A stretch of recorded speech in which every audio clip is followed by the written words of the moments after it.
evening, everybody. Monday Morning Quarterback, episode 145. It's been a hot minute since we've been here. Looking back, I think it's been like 12 weeks since our last live. So excited to be back. Tonight, we're going to go over a lot of details on your shock adjusters, how they work, and actually going through my notes tonight and kind of preparing what I wanted to talk about and share with you all. It's definitely going to be a two-parter. So we'll be back again next Monday at 9 o'clock to go over the second part. So tonight what we're going to talk about is how the shock adjusters work, and really start with the top, like what the main function of the shock is, how it works in harmony with your springs or torsion bars, the different styles of shock adjusters, and then in part two next week, we're going to go over more detail, actually show you the inner workings of an adjustable shock, how those parts work, and how they adjust, some different things we can do when we're building the shock to give you a wider or narrower range and why we might do that. And then the actual shock adjustments, like when you should adjust your shocks, how much is too much, should we do compression or rebound, etc. So it'll be a two-parter. Tonight we'll cover a bunch of stuff, and then next week we'll finish it off. At any point in the conversation tonight, if you have a question, just add it in the comments, and when I get to a stopping point, I'll go back and answer all those questions. So even if it's not pertaining to tonight's topic, I'm more than happy to answer those for you. For you avid Monday morning quarterbackers, some of the stuff tonight might be a refresher. I just didn't want to skip over any of the details as we're going through this. So a couple of things we go over might be a refresher, but we're going to go into them in more detail, and that's why I wanted to make it two parts so we didn't skip over anything. Again, this is episode 145, and we're going to jump right in. So the first thing we're going to talk about is what is the main function of a shock absorber, right? Why do we have shocks on our car? What's the main function of it? And so the biggest thing is a shock is a timing device, right? So it controls how quickly the car goes front to back. I'll turn the volume up here. It's going to control how quickly the car transitions front to back, side to side, okay? So those are the main functions of a shock, right? It basically dissipates the energy of the spring. So without a shock, the spring would compress and then rebound out very fastly and just cause the car to bounce. So I'm sure you've all seen a shock fall off or a shaft break in an accident and the car is just bouncing uncontrollably. So that's what a shock's doing, is it's controlling how fast everything moves, and it's controlling the stored energy of the spring. So very important. That shock and spring or torsion bar, whatever your spring is, they work in harmony together. So we get this question a lot, that a guy will call and order a stiffer shock or think he needs a stiffer compression shock because he's getting too much travel. Well, that's not necessarily needing a stiffer shock, right? Because it's the spring's job to hold up that corner. So you might be too soft on spring rate. Now, there could be an instance there where potentially on the diagonal corner, say you're getting too much right rear travel, maybe we don't have enough left front rebound, and it's releasing that corner back to the right rear too quick and causing more travel. So we try to ask a couple additional questions when we get those phone calls to make sure the guy really does need a stiffer shock, because a lot of times you don't need stiffer. It might be the spring that needs to increase.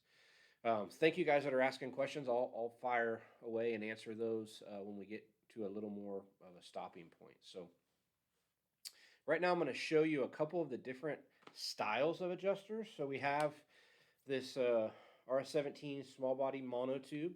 So it has a singular adjuster, right? So that adjuster can be rebound or compression, or what we would call an open jet. It's not very common today. It was more common 10 years ago.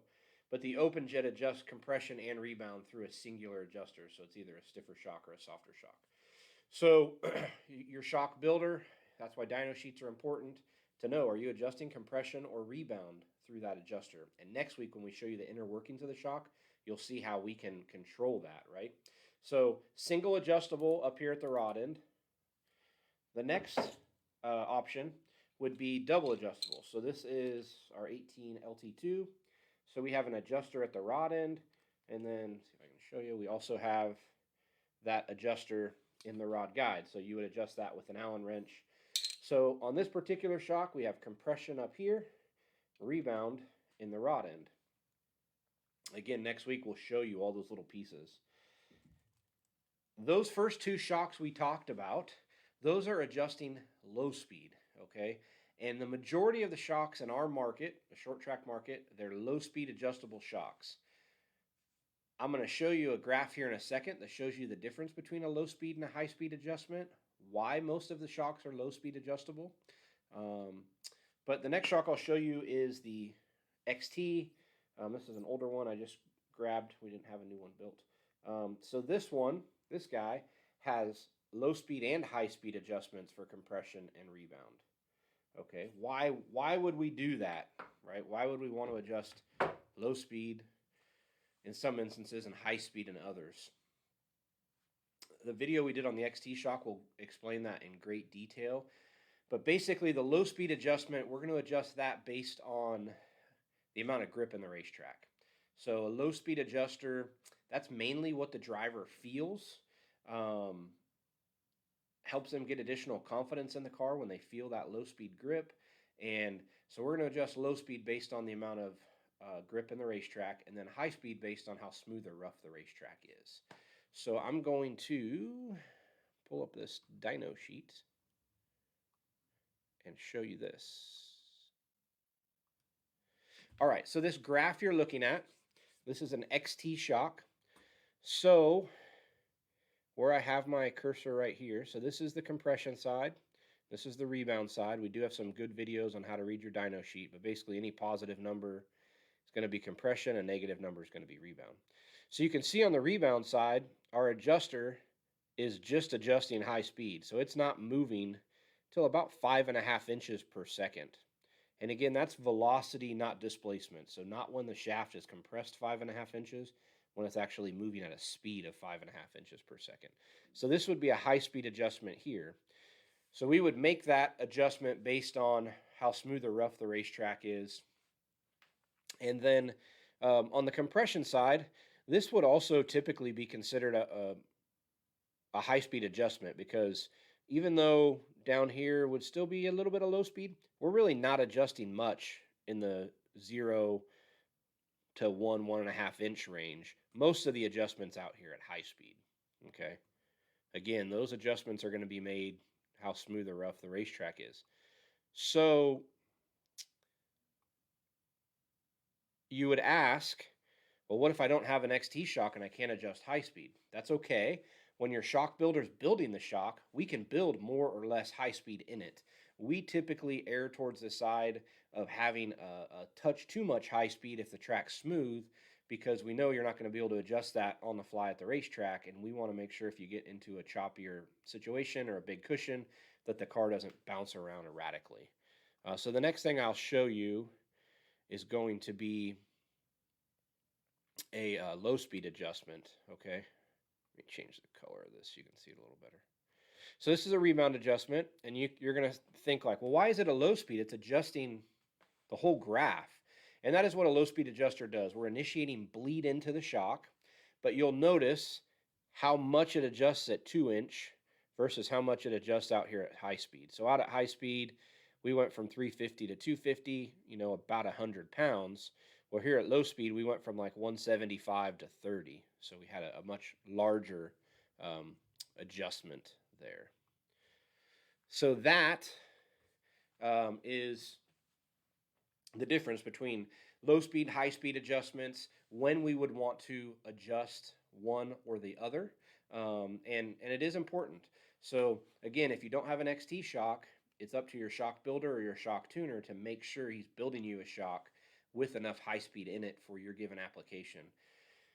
That's the main reason when you order shocks, call and order them or order them on our website. We're always asking, how much does the driver weigh? What track are you running?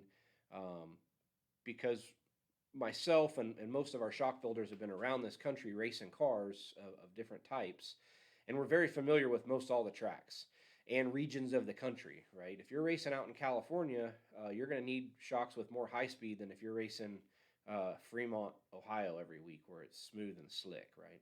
Fremont had a couple rough races last year, but as a generality, right, that information helps us custom build the shock for your application. So 100% of what we build here is custom for the intended user, and it's getting more and more popular. Most everybody is building shocks that way, right? They're specific, so that's why when you order a set of shocks, it's a little bit of a lead time because we're building them, to order, right, specifically for you. So those are some of the adjuster things. Now, we'll pose the question, how do you know if you have too much or not enough low-speed dampening, right? Those are what every shock's going to adjust is low speed. How do you know if you have too much or not enough? Typically, too much low speed, the driver is going to complain not enough grip, not enough feel, it's not transferring weight quick enough, and what we'll have to do there is start to adjust those shocks to release a little more, put a little more bleed in the shock to let the car transfer weight a little bit quicker. So if we had too much low-speed dampening, we would want to open those adjusters up. And again, next week, we're going to have some cool schematics and parts here to show you all the inner workings of these shocks and give you a better understanding of when you're turning this knob, what's it actually doing, right? Well, when I turn this knob, what's it doing? Well, a quick synopsis of it's pushing an inner rod down in with a needle that goes into a jet. And so as you adjust it, that needle comes out of the jet. But we're going to show you all the different options there. And this isn't a CSI specific. Most every deflective disc shock on the market for our core markets, quarter midgets to sprint cars, are built with the same design concept. Okay, there's a few companies that have a little whiz bang thing here or there, but it's all about the same, right? It's all about tuning it for the specific end user, making sure your pistons are designed to have enough high-speed control for those applications and for the specific car and weight that you have in your application. So before I jump into your questions, we had, let me scroll up here and see what we got here. We had a good question emailed into us, and it was for a Wing 305 customer, but this would go for any Wing sprint car customer, okay? When do you add left rear rebound? Okay, great question. It's a left rear on a Wing sprint car and a non-wing sprint car is the most powerful shock on the car. So when do we add rebound to the left rear of a Wing sprint car? Doesn't matter if it's a 305 or a 410. When the track slows down, number one, we're adding left rear rebound. Forever, crew chiefs would take rebound out of the left rear when the track would slow down. Well, we need it to transfer to the right rear, so we're going to open that left rear up. As the cars have changed, tires have changed, wings have changed, the speed of the sport's evolved, we realize that necessarily isn't the best way to go about it. That's the route we'd still go for non-wing, but in a wing application, that's not the best route. If you go back and watch a wing sprint car race from the mid-90s and then watch one from the mid-80s and the mid-70s, it's mind-boggling how much more corner speed they carry. Now, I know the engines have a couple hundred more horsepower. That gets you down the straightaway, but the amount of speed they carry through the corners is mind-boggling, and that's simply wing technology changing, better tires on the race car, and certainly better shocks, keeping all that horsepower glued to the track. So why are we going to add rebound when the track slows down? So to have a good corner speed in a wing sprint car, you have to have a certain wing down attitude. Now, if you're too far down, the right rear tire can get out of the racetrack, you lose right rear grip. But if you enter the corner too level, the car gets on the right front and you can't carry good corner speed. So you'll notice the really fast drivers, your All-Star and World of Outlaw drivers, even when the track is super slick, they carry a ton of speed to the center of the corner. They want to get that car turned and the sideboard loaded to get the left side down, and then they can drag the brake and roll out of the throttle and let the tires catch up and accelerate off the corner. If you get out of the gas on entry and the car goes to the right front, you can't make corner speed. You can't get it back to the left rear to finish rotating the corner and get off the corner. So that's really important. So early in the night when the track has speed and you're running around wide open, you have the advantage of that big wing on top pushing the left rear down, holding that attitude in the car, all the downforce. Well, when the track slows down, we lose downforce. You're not going as fast. You don't have as much downforce pushing down on that corner. So we're going to cheat it with the shock. We're going to put more rebound in that shock to try to keep that left side down in the same fashion as when the track was tacky early in the night. Okay. The other thing is, if you just were running and the track hasn't changed, why would you add more rebound? If you get down to the end of the straightaway and you feel the car stood up, it's, stood up on the left rear.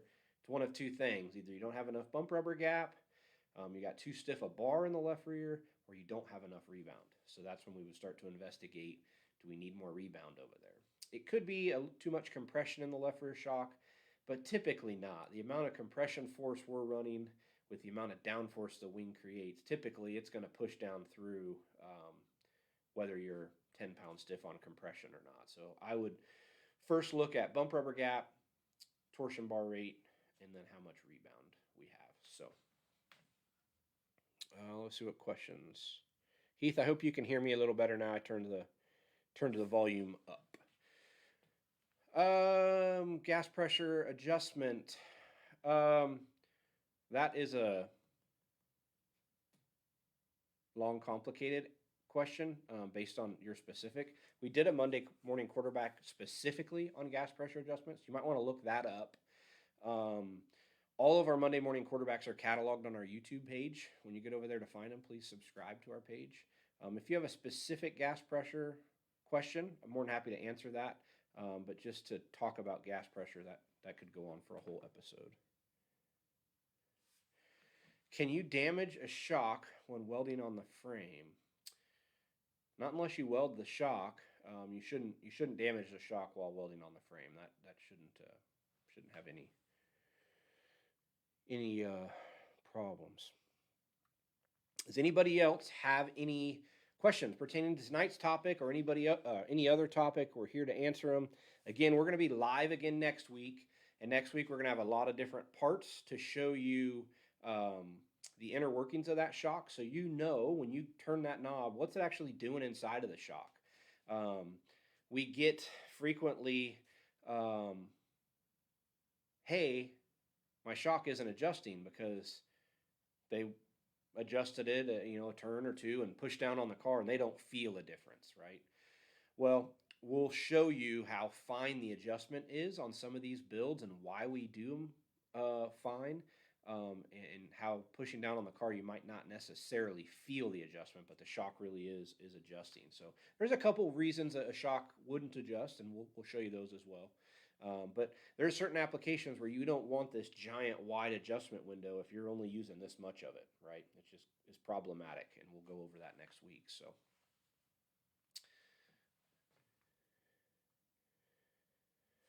Todd, when do you need more gas pressure? So typically, we'll talk about the right rear. You would need more gas pressure if you were getting too much movement in the car. So the track was rough. You might need more gas pressure. Now, if you go too far, you're adding spring rate to that shock as you add gas pressure. If you go too far, you can make the matters worse. But say wing sprint car, you only had 25 pounds in the right rear, and you were getting too much movement out of it, that's when we would tell you, hey, bump it up to 40, right? If you had 60 in it and you're getting too much movement, well, we wouldn't tell you to go to 100 because you're going to kind of cross that threshold. So some of our non-wing guys, they'll add gas pressure to the front shocks when the track slicks off just to help. Again, you're adding spring rate to help with weight transfer to the rear tires. Good question. Kyle, is it best to rebuild your shocks yearly? Absolutely. 20 to 25 races, depending on your application and how fine the dirt is at your track. These things need rebuilt. Whether it's a CSI, a factory cane, a Penske, an AFCO, they all need rebuilt. It's just a piston moving up and down in oil, just like your engine.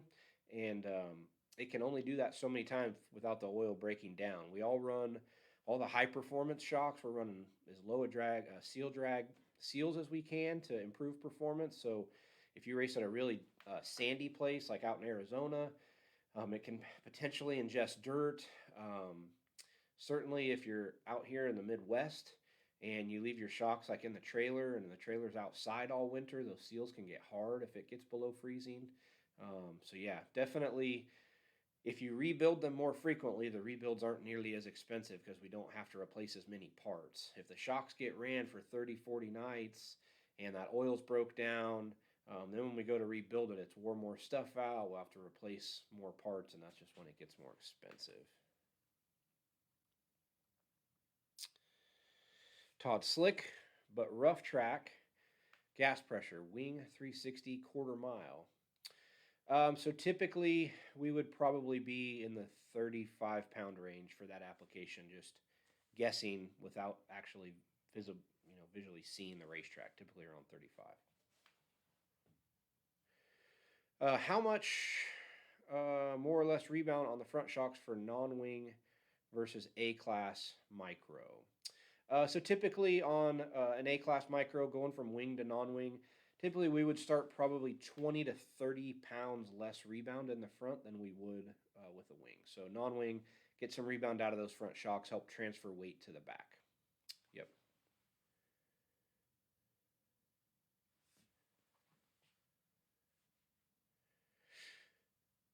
Yeah, good feedback there, Todd. So I always look at the track um, in a percentage, right? So if it's rough for 10% of the track, do we really want to tune for that 10% and lose grip or not have as good a handling car in the other 90%?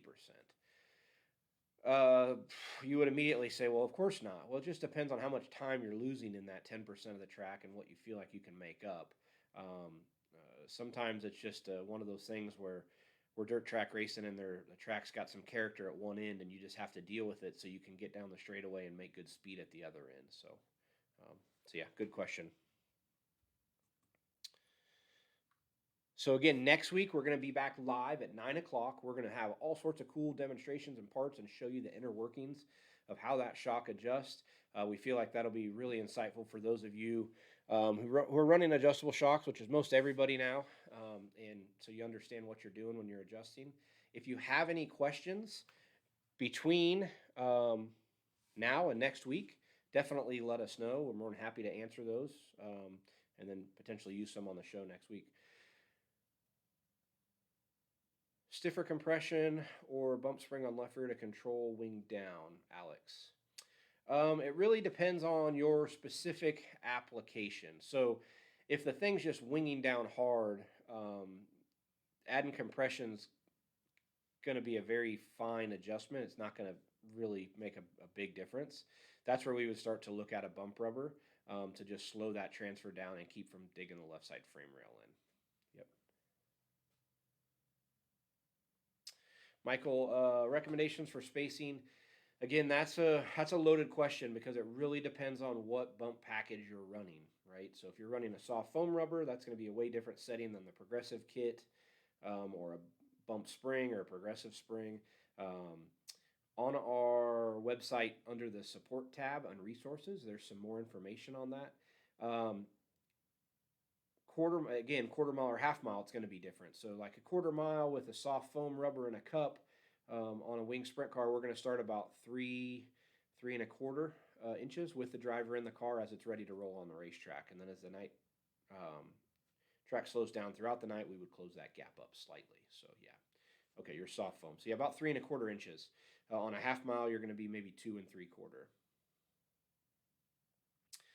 Todd, do we have any wing customers on gas left rear and oil on the other three corners? Not that I can think of off the top of my head. Most are either all gas or all twin tube, but not that I can think of off the top of my head. So cool. Well, great questions tonight, guys. Certainly appreciate you guys tuning in. If you have any questions between now and next week, let me know. Happy to answer those for you, and got a cool program scheduled for next week as well. So I hope you all have a great week and hope to see you at a racetrack soon. Take care.